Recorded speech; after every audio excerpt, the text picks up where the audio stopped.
Hi everyone, welcome back to Transform to One's channel. Today we have a special guest, Dr. Calvin Isaacs. He will be one of our speakers at our upcoming session or upcoming Navigating Trauma workshop. And so I'm going to start by introducing him and then we can get right into our conversation. Dr. Calvin E. Isaacs is a retired university counselor and a part-time lecturer at the Michael University College. He's a licensed psychologist, counseling psychologist, affiliated with Family Life Ministries and an associate counselor. He and his wife, Dr. Karen Isaacs, fellowship at Elim Assembly, where he serves as chairman, board of elders. He's also a member of the board of directors at the Christian Brethren Assemblies, Jamaica, and deputy chairman, board of directors of the Midland Bible Institute, Maypen, Clarendon. Dr. Isaacs has over 25 years experience counseling individuals, families, couples, and adolescents. He also has developed a keen interest in the areas of life coaching, mentorship, and leadership development.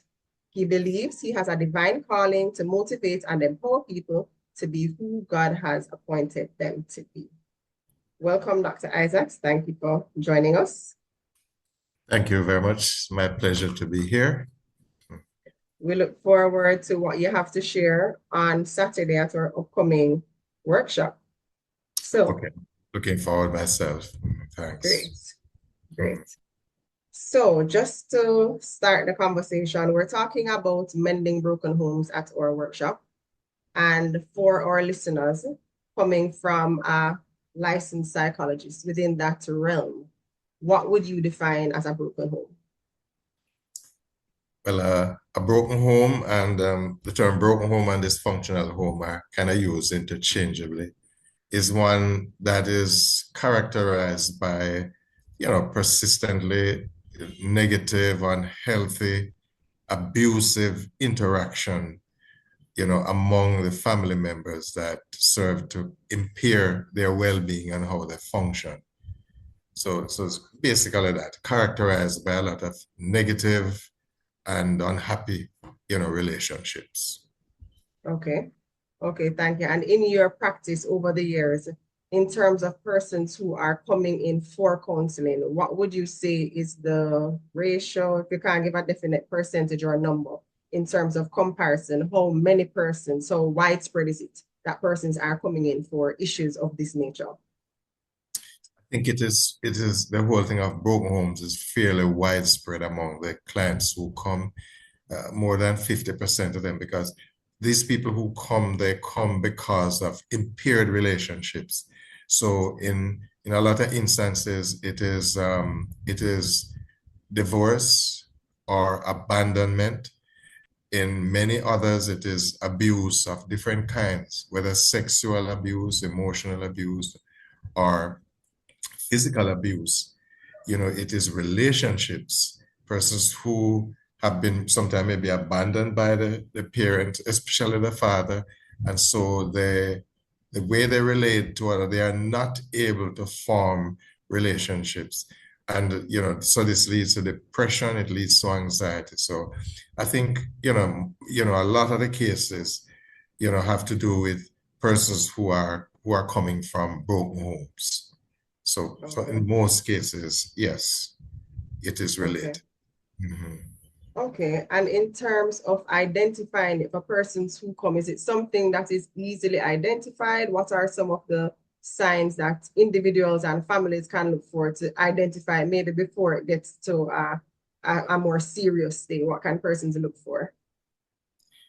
It may not be so easy for the ordinary person to identify it, but persons who are trained can, and persons who are knowledgeable, about, human relations and what is expected of us can. So some of the ways in which you can pick up is, somebody who has low self-esteem, and not just ordinary low self-esteem, but, sometimes we are shy and we are not so assertive, but extremely low self-esteem, where people think little of themselves, people deny themselves, people withdraw, low self-esteem, persons who are easily ashamed and think that they're unworthy, people who withdraw, easily. And those are some of the more, what do I call it, passive signs, of brokenness. But even the whole thing, aggression and disorderly behavior, that too is a sign because sometimes people are trying to cover up, the fear and, all that inhibition that they feel and try to cover it up by being boisterous and all of that. Others are boisterous and aggressive because this is how they have learned to relate to others. And so these are some of the signs. People who have trust issues, people who are suspicious of everybody else. And, the another one is, which is quite popular, but not so easily picked up, are people pleasers. People pleasers come across as nice persons, but they're not, they come across as nice and they come across as being okay, but they're not necessarily okay. They may be nice, but they're not necessarily okay because people pleasers feel deficient, they feel they're less than, they feel unworthy, that they're not worthy of love and acceptance. And so they do whatever it is to project themselves as nice persons so that people can like them. So these are some of the signs that you can look at to tell whether a person is suffering the effects of broken or dysfunctional homes. And these are just a few. There are many, but these are a few or maybe some of the more common ones. Okay. Okay, thanks. And as you were listing them, I am guilty of a few of them. So they're easily to identify. I know, as you're saying, professionals can better identify them, but as you spoke, there are one and two that I was able to relate to. Mm-hmm. And so we realize that it's the big things, the little things, and a lot of introspection and seeking help to figure out Yes. what's going on and how to deal with it. Mm-hmm. So in terms of, we spoke about how persons can identify it or what are some of the signs to look for. In terms of just being broken and the healing process now, what is your take on that? Persons who are broken, or persons who come from broken home, I don't know if I should say logically, but are naturally, but most of them tend to feel that there's no hope for them. And so a lot of them stay away from getting help. And even some who come for help, they tend to think there's no hope. And there are others who come for help, but they are just so kind of stuck in that space where they don't think much of themselves. They don't really think that there's much of a future for them. And so the motivation to get out of it is not really there. But I want to suggest to persons that healing is possible. Healing is possible. We get into the space we get into the doldrums and in the dumps we are because of the messed up relationships that we have. And messed up relationship does not mean that it's our fault. In many cases, it's not really our fault. We just find ourselves in that situation where you're living with an abusive parent, you're living with an abusive relative, living with a partner who is negligent or abusive. So it's not our fault. But healing is possible. Healing is possible. We get dysfunctionality comes as about of bad relationships. Functionality, healing can come about as a result of good relationships. And if we learn to relate to each other well, if we learn to value ourselves first, and then see the value in others and value them, and learn to relate, learn to realize that we can work together, it will make a lot of difference. And since we are speaking to persons who are believers, persons who are in Christ, you are born again, you are brand new, it is possible. It is possible to heal. And I would think healing is even, I don't like to use the word easier, but for the believer who recognizes that he belongs to Christ, He's identified with Christ. Christ is a person he needs to help him to become his ultimate self. So if you have that relationship with Christ, healing becomes possible. But nothing is automatic. Whether you're a Christian or not, healing is not automatic. Healing comes with effort, and so, we put into practice, for those who are believers, we put into practice, some of the principles, that are in the Bible. Principle of, loving one another as you love yourself, loving yourself, the principle of self-care, so and the whole thing of, how do I put this now? Working in collaboration. So it's not automatic. You don't just sit back and say, okay, now I'm a child of Christ, so I'll be healed. You come into that space where the resources are there. You are aware of them, family, friends, and so forth. So healing is very much possible. So I would encourage anybody who feels that, he is or she is suffering the effects of a broken home. I would encourage you to be optimistic, be positive. Healing is possible, and it can occur. You can become whole and well, so that you are functioning optimally.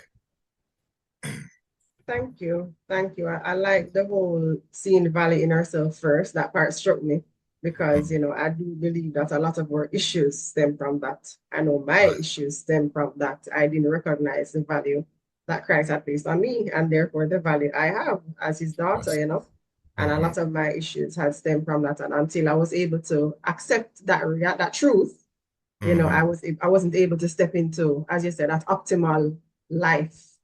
Right. Um, Mhm. and I like that. I hear a lot of work going into the process, and replacing the bad relationships with the good. So putting something back there, we can't just leave a void. So Mhm. there's a lot of work that we need to put in. And the Lord said to us, ask and it shall be given you, seek and you shall find. And it says in Jeremiah that if you seek me, with your heart, you will find me. So one of the things we as Christians, as human beings and as Christians, we need to do is realize that we are here for a job, we're here to do a job, we're here to do an assignment, we are expected to put in effort. So whatever you're doing, it's not going to fall in your lap. You must make that effort. But I encourage persons to have the hope that healing is possible. For sure. Thank you.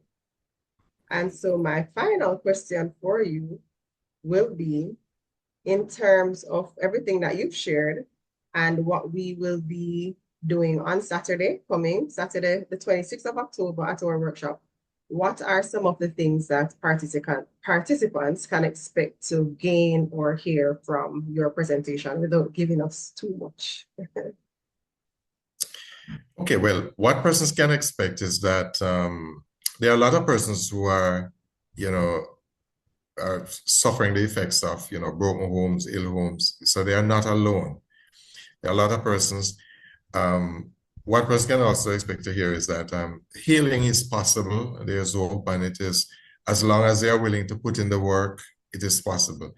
And I think I'll be sharing too that, there is, healing is not just possible, but, when you're healed, you start to enjoy life. Life is wonderful. And life is not just wonderful when you're sitting passively and just being ministered to or being served. But life is wonderful when you can get out there, you can forget about yourself for a little bit. You realize that the world is bigger than you. The world is there to be served, and you can get out there and start to serve people, to start to do things with people and to make an impact. When we are suffering the effects of broken homes, our impact is minimized and sometimes canceled. But when you're healed, you can go out and make a difference in the world. So I'm going to be sharing that, and persons can look forward to being empowered and making a difference. That's what we're here for. Mhm. Great, great. Sounds Yeah. good. Thank you so much for speaking with us. Oh, you're And most we welcome. are and we're looking forward to Saturday and you sharing everything that you would have said, plus so much more. Thank you so much, Dr. Yes. Isaacs. Looking forward to being there too. God bless. Have a good day. Great. All right. Thank you. Same to you. Okay. Bye. All right. Thanks. Bye-bye. So there you have it. Dr. Calvin Isaacs will be at Navigating Trauma Workshop, Mending Broken Homes, this Saturday, October 26th, 2024. He will be speaking on how to identify brokenness in our homes and applying healing techniques. So you don't want to miss it. If you haven't yet registered, registration will close on Friday at midday, the 25th of October. So there's still time. Head on over to transformto1.com to register. If you would like assistance with funding your ticket, please feel free to send us an email at info@transformto1.com, and we'll do our best to see if we can get a ticket sponsored for you. Looking forward to seeing you guys there. Bye!